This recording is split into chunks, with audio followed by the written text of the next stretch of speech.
ekosistem subtema 3 dan pembelajaran pertama.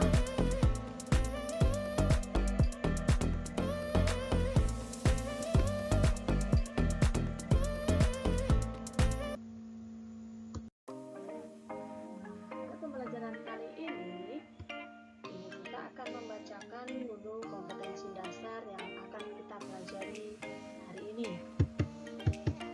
Yang pertama adalah menganalisis hubungan antar ekosistem dan jaring-jaring makanan di lingkungan sekitar. Membuat karya tentang konsep jaring-jaring makanan dalam suatu ekosistem. Kemudian, memahami hak, kewajiban, dan tanggung jawab sebagai warga masyarakat dalam kehidupan sehari-hari. Lalu menuliskan contoh hak, kewajiban, dan tanggung jawab sebagai warga masyarakat dalam kehidupan sehari-hari.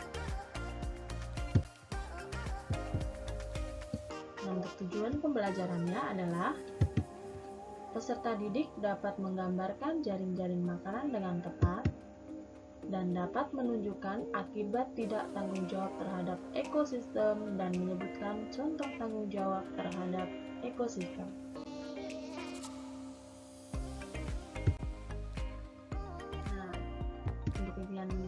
Kegiatan yang pertama adalah jaring-jaring makanan. Dalam suatu ekosistem dapat terbentuk lebih dari satu rantai makanan yang saling berhubungan satu sama lain. Nah, inilah yang disebut dengan jaring-jaring makanan. Jadi jaring-jaring makanan itu terdiri dari beberapa rantai makanan ya. Nah, sebelum kita membahas jaring-jaring makanan,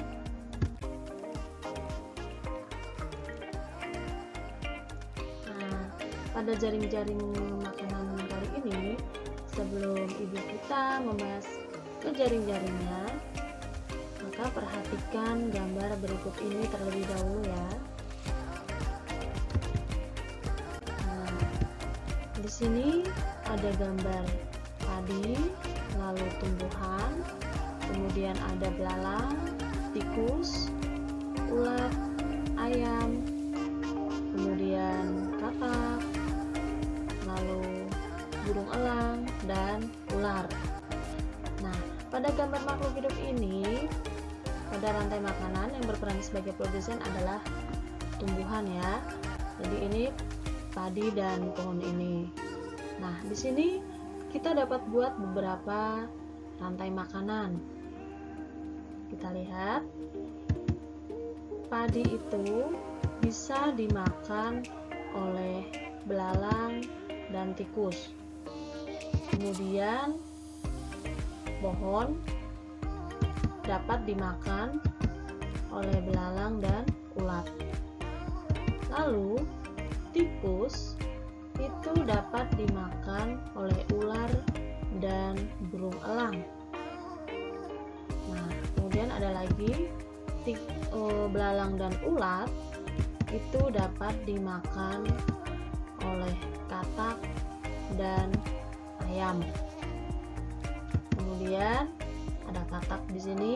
Katak dapat dimakan oleh ular dan burung elang.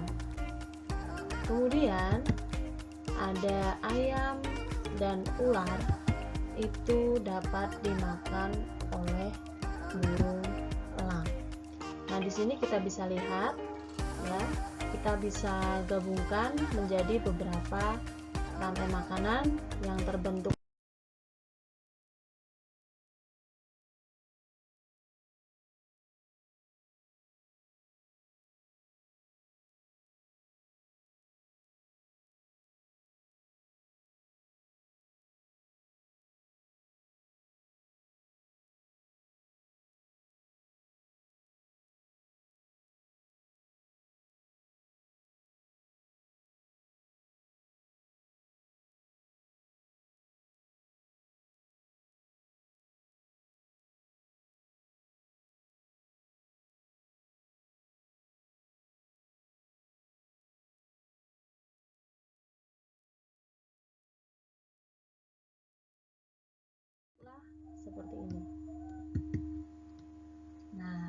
inilah yang dinamakan jaring-jaring makanan.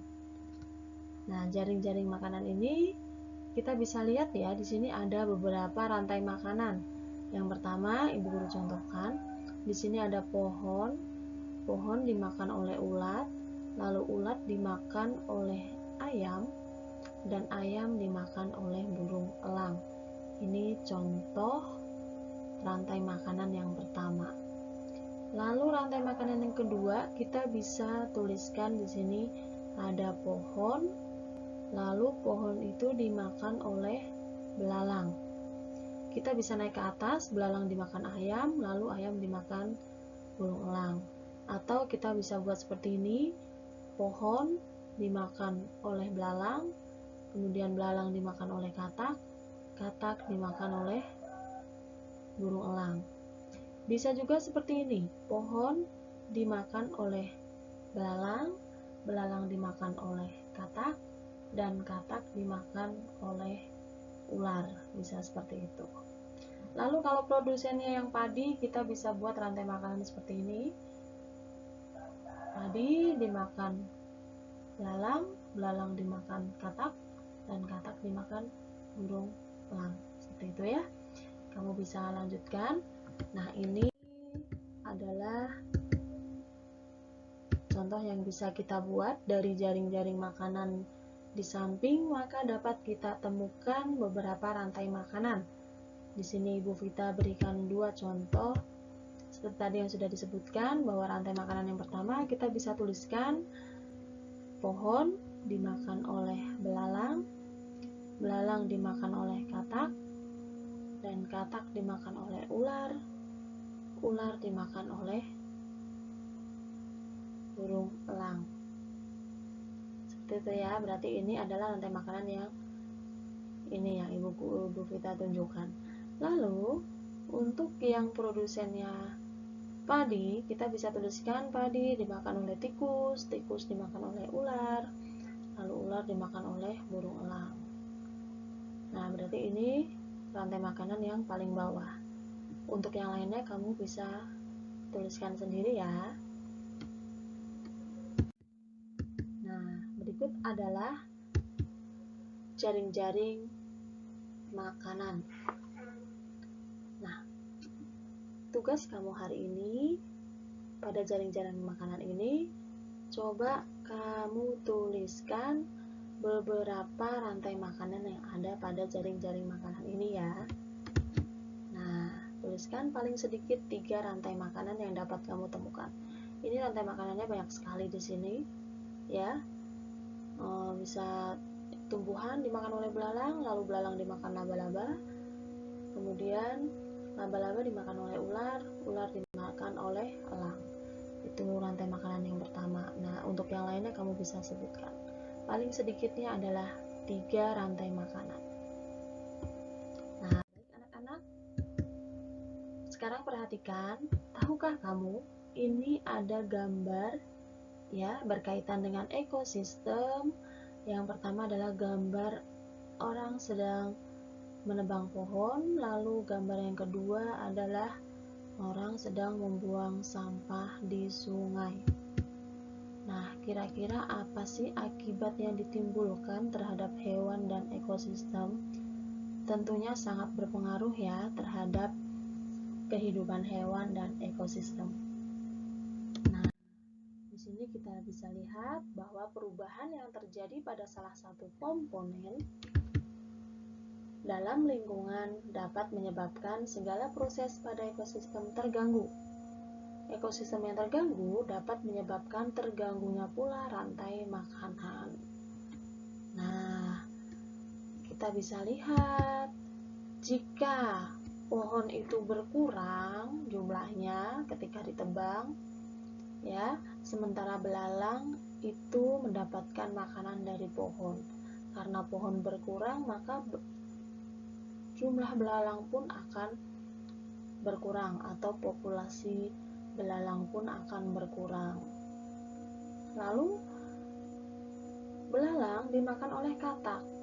Karena belalang jumlahnya berkurang, maka otomatis katak tidak ada makanan, kan? Nah, karena belalang berkurang, maka katak makanan untuk katak pun berkurang, sehingga jumlah katak juga ikut berkurang. Kemudian katak dimakan oleh ular. Karena katak jumlahnya berkurang, maka jumlah ular pun semakin berkurang karena tidak adanya makanan yang diperoleh oleh ular karena populasi katak yang berkurang. Nah, nanti akan berkurang lagi ularnya, ya kan? Karena makanan ular berkurang, maka burung elang pun ikut berkurang, kan? Burung elang memakan ular, ular berkurang, jadi burung elangnya akan berkurang. Nah, itulah yang mengakibatkan apabila salah satu komponen dalam ekosistem ini terganggu. Contohnya tadi dalam penebangan pohon secara liar atau penebangan pohon yang tanpa tebang pilih. Kemudian membuang sampah di sungai pun juga akan mengakibatkan terganggunya ekosistem air, ya. Sekarang perhatikan, di sini Ibu Guru sajikan teks. Ibu kita sajikan teks mengenai ancaman terbesar bagi ekosistem laut. Nah, kamu baca, lalu kamu dapat temukan kosakata baru pada teks ini. Yang kira-kira kosakata apa sih yang kira-kira baru kamu temukan yang kamu belum tahu artinya? Nah, kamu bisa tuliskan 3 kosakata pada teks ini, lalu cari artinya dan ditulis artinya dari kosakata tersebut.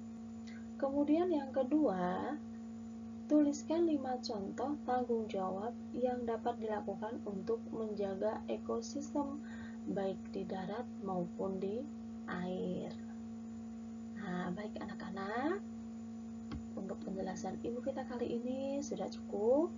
Ada 2 tugas. Tugas yang pertama tadi adalah menentukan rantai makanan yang ada pada jaring-jaring makanan.